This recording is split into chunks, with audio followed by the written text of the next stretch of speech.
Ok.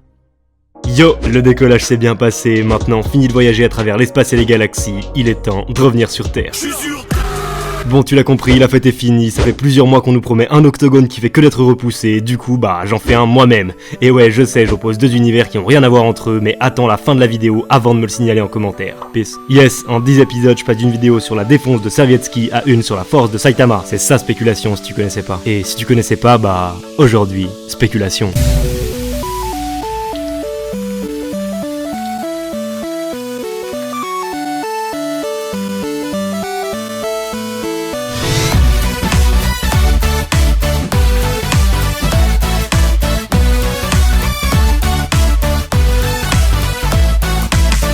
Assez raconté ma vie, l'octogone est dressé, la posée vient de se dérouler, les combattants sont prêts à se défouler.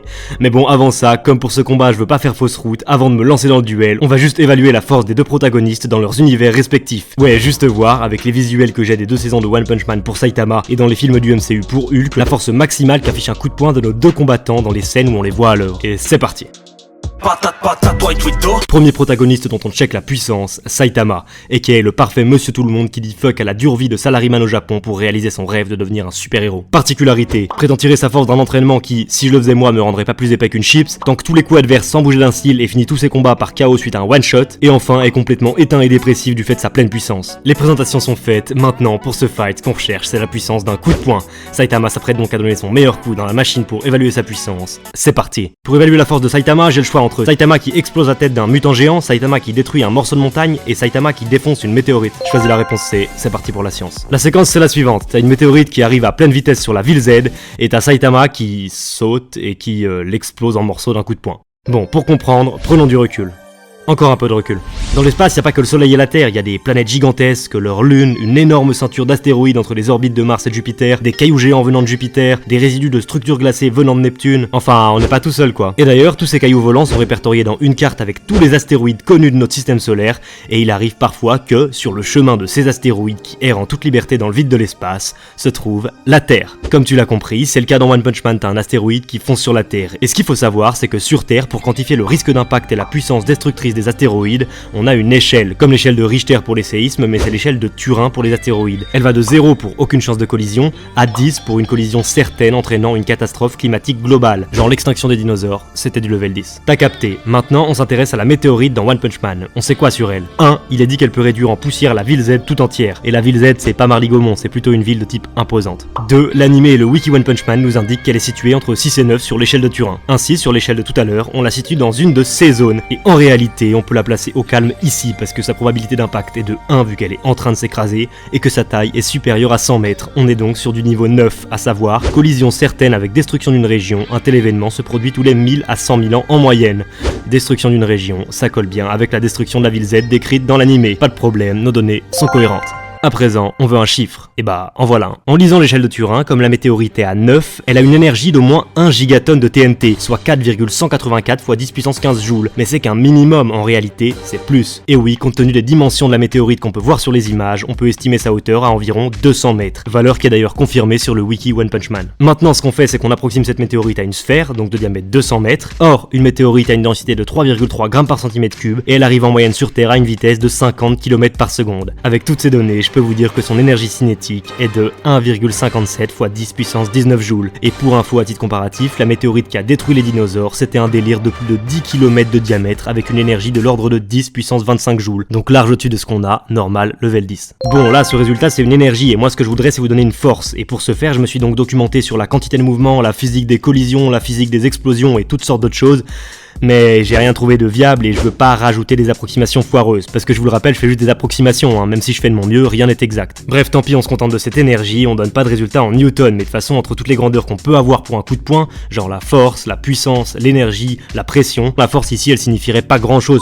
Saitama a passé le test du punching ball, maintenant c'est au tour de Hulk, son adversaire. Rien n'est gratuit, même la violence est une prestation. Deuxième protagoniste dont on check la puissance, Hulk, et qui est l'alter ego de Bruce Banner, scientifique brillant à l'enfance difficile qui deviendra un héros suite à une surexposition d'exposition aux rayons gamma. Particularité, partage ses Taco Bell, soulève des voitures et des tanks, et enfin augmente sa puissance avec sa colère. Les présentations sont faites, maintenant Hulk s'apprête à donner son meilleur coup dans la machine pour dévoiler la puissance. C'est parti. Pour évaluer la force de Hulk, j'ai le choix entre Hulk qui soulève un tank, Hulk qui tape un colosse de lave de 800 mètres de haut, et Hulk qui stoppe un extraterrestre géant avec son coup de poing. Bien sûr, nous ce qu'on veut c'est évaluer la force d'un coup de poing, genre un uppercut, donc ce qu'on prend, c'est la réponse C.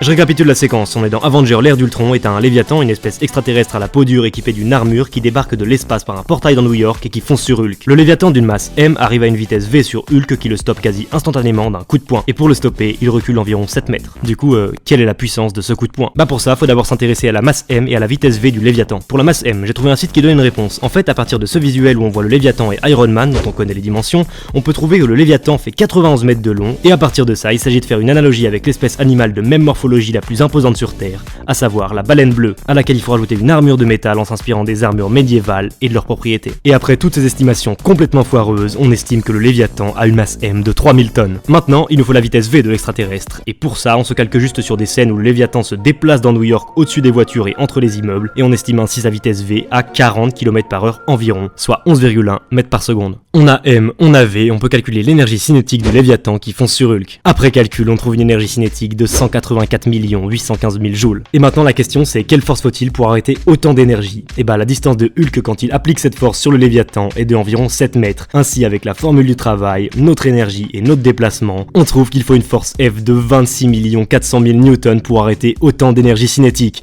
Et encore dans la scène, le contact avec le béton aide grandement à freiner le délire, donc ce serait en réalité un peu moins que ça. Voilà donc pour le score de Hulk, on a ainsi les deux forces de frappe qu'on cherchait. C'est bon, on a les scores, on peut à présent lancer le duel. Aïe, stupéfaction autour de l'octogone. Alors que les combattants s'apprêtaient à rentrer sur le ring, on vient de nous annoncer que le combat n'aurait finalement pas lieu. En effet, on me signale dans l'oreillette que ce combat n'a aucun sens, tout simplement parce qu'on mélange pas les univers comme ça.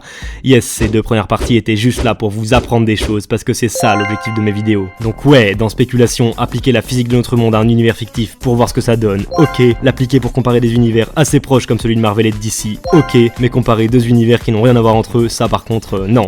Ouais, ce qu'il faut comprendre c'est que qui dit univers différent dit système de puissance différent. Là où dans Marvel t'as un système de puissance proche de celui de notre monde, ou dans Naruto t'as le chakra, ou dans DBZ t'as le ki, ou dans Star Wars t'as la force, t'as quoi dans One Punch Man? Bah justement, c'est à ce moment-là de la vidéo que je vous partage une théorie qui circule et que moi j'aime bien. Cette théorie propose un système de puissance dans cet univers parodique qui est celui de One Punch Man, et cette théorie permet ainsi d'expliquer pourquoi Saitama est si fort et si rapide mais qu'il est pas foutu d'écraser un moustique.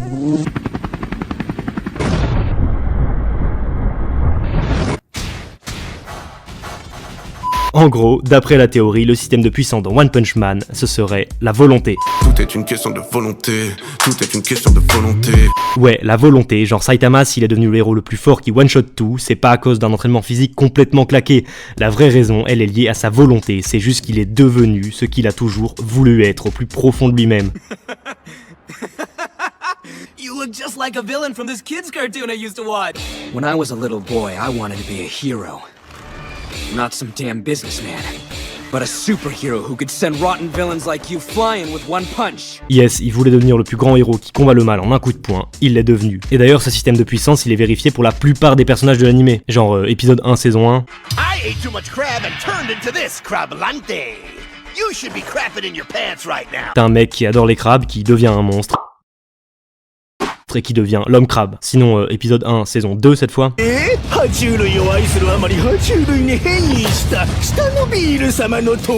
T'as un mec qui adore les lézards, qui devient un monstre, et qui devient donc l'homme lézard. Ouais, chaque personnage dans un excès passionnel finit par incarner complètement sa passion, et le plus souvent, pour le pire. Waouh, je commence à faire de la philo. Bon ok, tout ça, ça explique la source de la puissance de Saitama, mais en quoi ça explique qu'il puisse pas tuer un moustique? Bah, selon cette théorie, Saitama, sa volonté, c'est d'être un héros qui défend les humains contre les menaces. Et justement, le moustique, c'est pas une menace pour l'espèce humaine. Ouais, le moustique pique et ça gratte en été. Ouais, le moustique c'est la seule créature qui tue plus d'hommes que l'homme lui-même avec 725 000 morts par an. Ouais, le moustique transporte paludisme, fièvre jaune, dengue et chikungunya. Mais le moustique, dans le même temps, il fait partie de l'équilibre. Ouais, déjà il fait partie de l'écosystème en nourrissant poissons, oiseaux, reptiles et insectes. Il dépollue les écosystèmes aquatiques quand il est au stade de larve. Et plus surprenant, il participe à sa petite échelle à la pollinisation des végétaux, notamment celle des cacaotiers. Pas de moustique, moins de chocolat. Voilà donc pourquoi, selon cette théorie, Saitama réussit pas à tuer ce moustique. Tout ça pour parler du rôle des moustiques, yes. Bref, là où je veux en venir, c'est que si tu mets Hulk dans l'univers de Saitama, bah y a aucune raison que Saitama ait du pouvoir sur Hulk, parce que Saitama il est là pour défendre la ville des menaces, donc si Hulk c'est pas une menace à éliminer, si c'est juste le héros des Avengers qui défend le monde tel qu'on le connaît, bah Saitama il a juste le même pouvoir sur Hulk que celui qu'il a sur ce moustique. Et dans l'autre sens, bah c'est pareil, hein, pas le même système de puissance implique que tu sais pas si les pouvoirs de Saitama restent les mêmes dans le MCU. Voilà pourquoi je peux malheureusement pas organiser cet octogone. Désolé, ça fait encore un octogone annulé. Tout est une question de volonté, tout est une question de volonté. Après en vrai, si tu mets les deux sur Terre avec le meilleur de ce qu'ils ont démontré chacun dans les extraits de leurs univers respectifs, bien sûr que Saitama il poutre Hulk. Hein. Ok, pouce rouge. Yes, fin de cette vidéo, j'espère que vous m'avez suivi et que vous avez kiffé la petite théorie de la dernière partie. Et maintenant, j'avoue, si j'ai fait cet épisode, c'est avant tout parce que ça me faisait kiffer de parler de One Punch Man aujourd'hui. Ouais, j'ai vraiment adoré l'animé, je trouve grave frais et innovateur parce que ça vient prendre à contre-pied tous les shonen classiques en repensant la notion historique qu'on a du héros. Fini le héros qu'on suit à travers ses aventures qui affronte des adversaires et des défis de plus en plus grands pour apprendre et progresser afin de devenir le meilleur. Là on a juste un man qui devient instantanément le plus fort, sans effort et qui finit complètement blasé, incapable de trouver du challenge nulle part, de raviver l'étincelle qui brillait dans ses yeux avant ses pouvoirs et dépité de l'impossibilité d'avoir une quelconque progression puisqu'il est déjà le meilleur. Ouais, l'univers de One Punch Man avec le perso de Saitama vient juste prouver que ce qui fait vivre c'est le challenge, c'est l'adversité, c'est le conflit. Si tu progresses sans aucun conflit sur ta route et que tu atteins tes objectifs instantanément sans effort, bah tu vis plus en fait. La leçon de tout ça? Bah bien souvent, le plus important, c'est pas le résultat, c'est plutôt le chemin emprunté pour l'atteindre. Göteborg, out. Tout est une question de destinée.